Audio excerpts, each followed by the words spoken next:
When Jesus had finished all these words, he said to his disciples, "You know that in 2 days' time it will be Passover, and the Son of Man will be handed over to be crucified."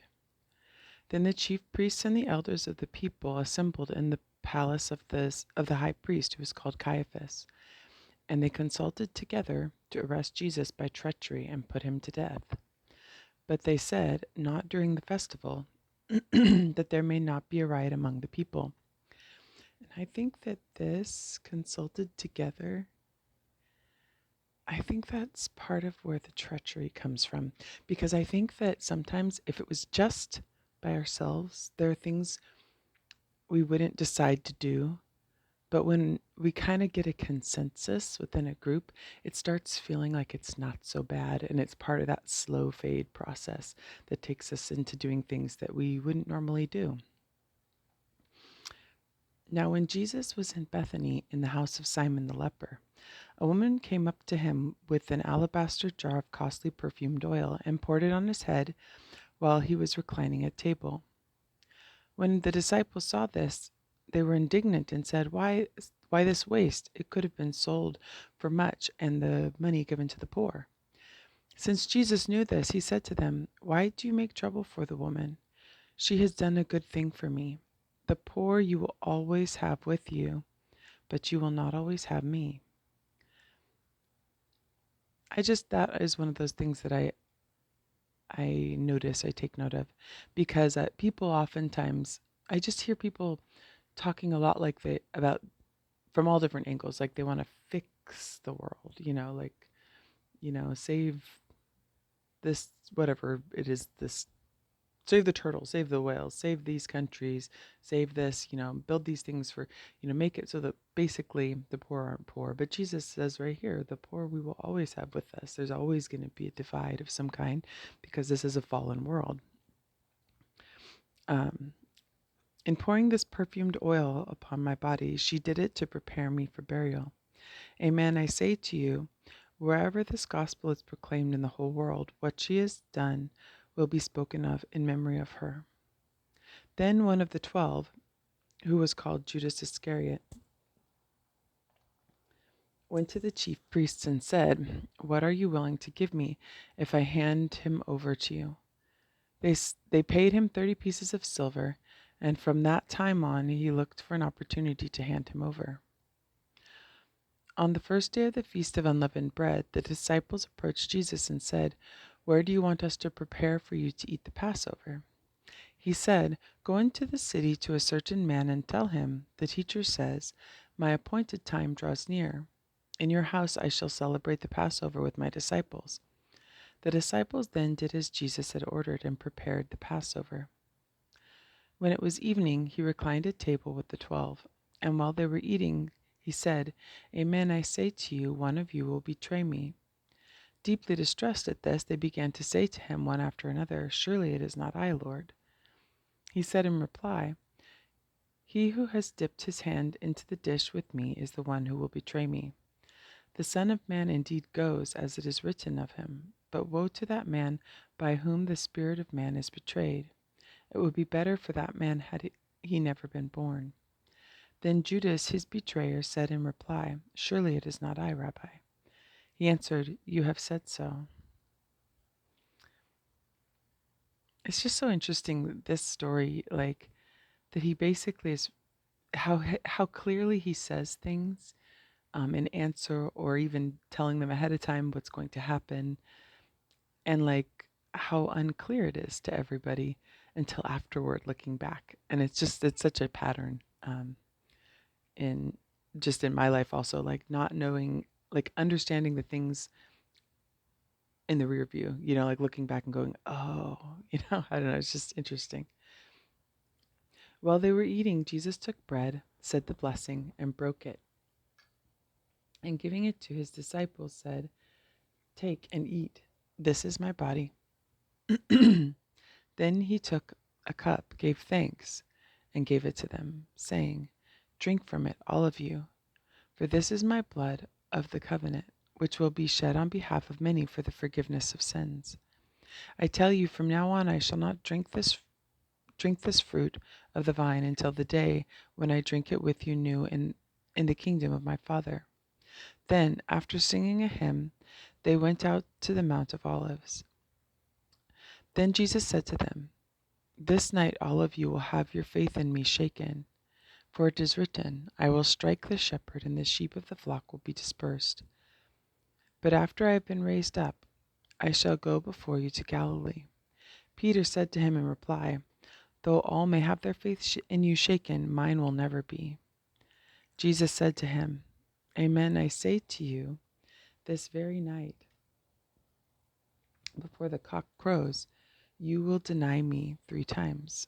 Peter said to him, "Even though I should have to die with you, I will not deny you." And all the disciples spoke likewise. And one of the things that strikes me about this situation is the pride, um, because for him to say what he said, there was kind of a pride, a heroic feeling that I will never do that, instead of a humility that leaves you on guard. Pride makes you feel overconfident, and it's just interesting. Anyway, then Jesus came with them to a place called Gethsemane, and he said to his disciples, "Sit here while I go over there and pray." He took along Peter and the 2 sons of Zebedee, and began to feel sorrow and distress. Then he said to them, My soul is sorrowful even to death. Remain here and keep watch with me." He advanced a little and fell prostrate in prayer, saying, "My Father, if it is possible, let this cup pass from me. Yet not as I will, but as you will." When he returned to his disciples, he found them asleep. He said to Peter, "So you could not keep watch with me for 1 hour? Watch and pray that you may not undergo the test. The spirit is willing, but the flesh is weak." And this is interesting also, because I wonder if Peter had not been so overconfident, would he have been more likely here to have been awake and praying, recognizing that it's true, there's going to be a temptation for me to betray him, and I need to be watchful. And, I just wonder.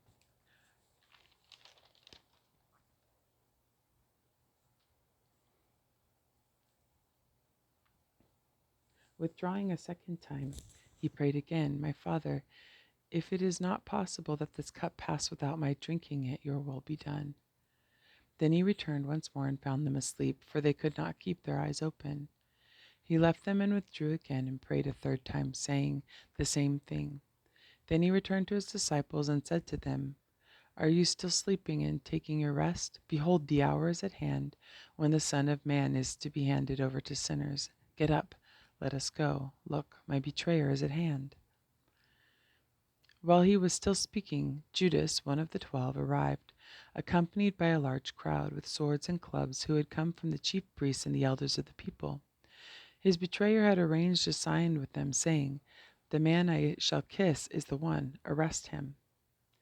Immediately he went over to Jesus and said, "Hail, Rabbi," and he kissed him. Jesus answered him, "Friend, do what you have come for." Then stepping forward, they laid hands on Jesus and arrested him. And behold, one of those who accompanied Jesus put his hand to his sword, drew it, and struck the high priest's servant, cutting his ear. Then Jesus said to him, "Put your sword back into the sheath, for all who take the sword will perish by the sword. Do you think that I cannot call upon my Father, and he will not provide for me at this moment with more than 12 legions of angels? But then how would the scriptures be fulfilled, which say that it must come to pass in this way?" At that hour, Jesus said to the crowds, "Have you come out against me, a robber, with swords and clubs to seize me? Day after day I sat teaching in the temple area, yet you did not arrest me. But all this has come to pass that the writings of the prophets may be fulfilled." Then all the disciples left him and fled. Those who had arrested Jesus led him away to Caiaphas, the high priest, where the scribes and the elders assembled. Again, it's just interesting to me that I believe it is Peter if I remember right, is the one who took up the sword. But it seems like, again, people had an idea, that an ideal of what everything was going to be like, and then it didn't go like they expected. And I think that's a precursor to them fled, like them scattering and fleeing, is because it's like the fact that he took up his sword and was going to defend him, they still thought that they could somehow change things or have a certain power in things, or that they would see a miraculous intervention or something. But when it went in a way that, as he's saying, like, just let this happen, I think that just leaves people confounded, and feeling helpless. And that's, I don't know, kind of like the ultimate humility, I guess, maybe, when you realize that you're powerless and you just let things happen, uh, because you have a surety that it is God's will. Those who had arrested Jesus led him away to Caiaphas the high priest, where the scribes and the elders were assembled. Peter was following him at a distance, as far as the high priest's courtyard, and going inside, he sat down with the servants to see the outcome. The chief priests and the entire Sanhedrin kept trying to obtain false testimony against Jesus in order to put him to death, but they found none, though many witnesses came forward. Finally, two came forward who stated, "This man said, 'I can destroy the temple of God and within 3 days rebuild it.'" The high priest rose and addressed him. "Have you no answer?